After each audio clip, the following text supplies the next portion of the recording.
Nah, untuk opini saya pribadi tentang radiator ini pastilah berubah untuk saat kita menggunakannya di jalan macet atau kita speeding. Memang kalau misalkan saya pergi dari kota pergi ke daerah Boltim itu untuk jarak kalau tidak salah ada 25 kiloan. Dan karena saya hobinya speeding, biasa kalau sampai sana untuk kipas tetap nyala, tapi berbeda halnya dengan waktu saya masih menggunakan radiator standar. Waktu saya masih menggunakan radiator standar, untuk kipas menyala, tapi sangat lama untuk mati.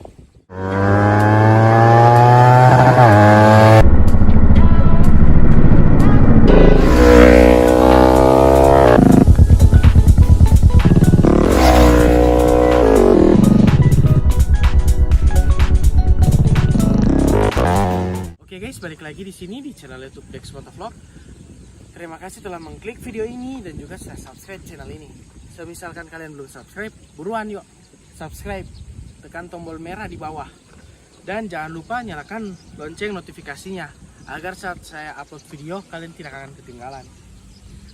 Oke, untuk topik kali ini saya akan sedikit membahas di bagian radiator.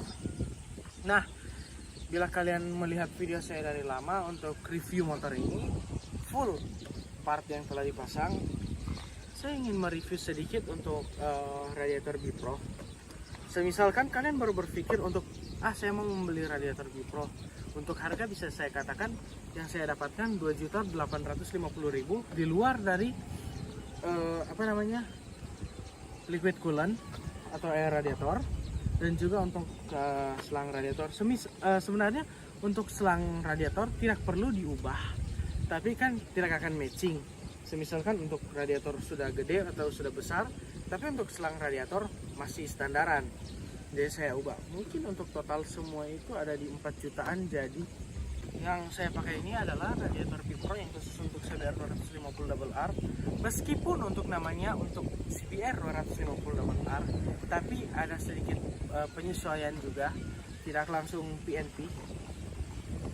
Nah, untuk opini saya pribadi tentang radiator ini pastilah berubah untuk saat kita menggunakannya di jalan macet atau kita speeding.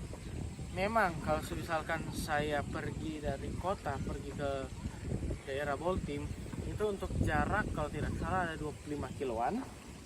Dan karena saya hobinya speeding, biasa kalau sampai sana untuk kipas tetap nyala, tapi berbeda halnya dengan waktu saya masih menggunakan radiator standar. Waktu saya masih menggunakan radiator standar, untuk kipas menyala, tapi sangat lama untuk mati. Tapi saat saya sudah mengganti Bipro, kipasnya memang menyala, tapi untuk menyalanya juga sangat tidak lama. Cuma mungkin bunyi tidak lama langsung mati lagi. Jadi sudah bisa matikan kontak. Nah, ini akan saya perlihatkan untuk penyesuaiannya.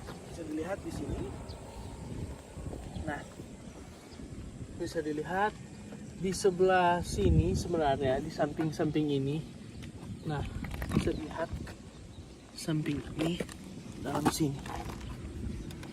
Nah, kalau kalian perhatikan baik-baik, untuk posisi fairing dalam ini pasti berbeda dengan punya kalian, karena itu dipotong sedikit agar radiatornya tidak mentok.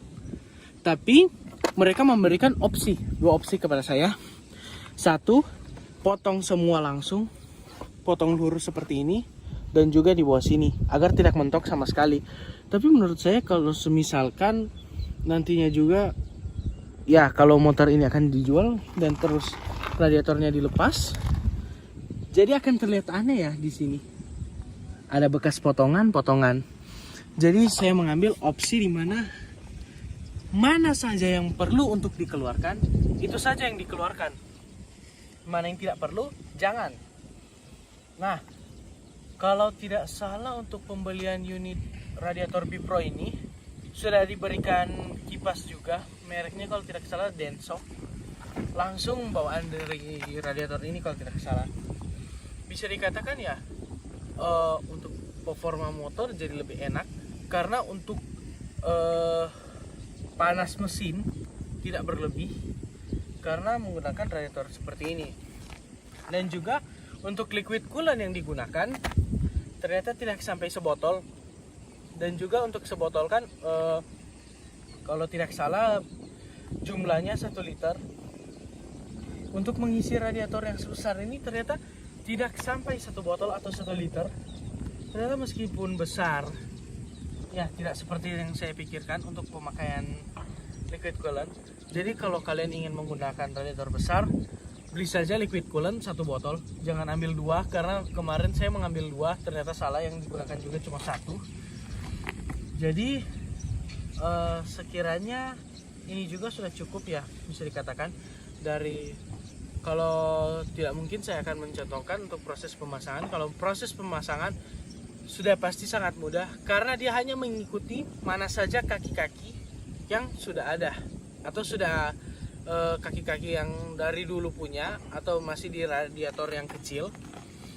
Tidak ada perubahan hanya ada di sini untuk dicoak sedikit agar untuk posisinya menjadi pas dan presisi.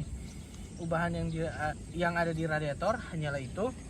Dan juga ya yang sudah saya katakan, untuk dari tenaga motor menjadi lebih lincah, dan juga kalian tidak bakal takut untuk overheat bila kalian pergi di daerah yang sedikit macet.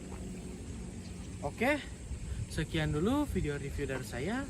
Jangan lupa untuk support channel ini dengan cara like, comment, share video ini, dan juga subscribe channel ini. See you guys.